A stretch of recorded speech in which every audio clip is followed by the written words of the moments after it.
কথাতে আছে না, তোমার কপালে যেটা আছে সেটা হবেই। আমাদের কুম্ভ যাওয়ার ব্যাপারটাও না হয়েছে ঠিক তাই। মহাকুম্ভের মাহাত্ম্য কতটা জেনেও ছোট বাচ্চা নিয়ে স্নান করতে যাওয়ার কথা ভাবতেই সাহস করিনি। কিন্তু ওই যে কপালে ছিল। আমরা তখন শ্বশুর বাড়িতে। হঠাৎ শুক্রবার প্ল্যান হলো শনিবার ডাইরেক্ট গাড়িতে করে যাব প্রয়াগরাজ, আমাদের ফুল শ্বশুরবাড়ি ফ্যামিলি। কিন্তু প্রবলেম হলো কাজুকে কোথায় রাখবো।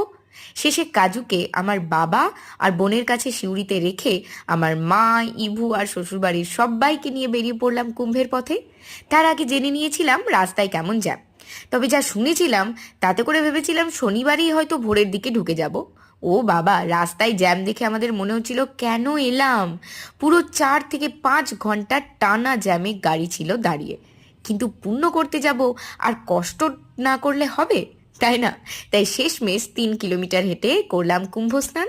আজ ভালো থেকো, টাটা, বাই বাই।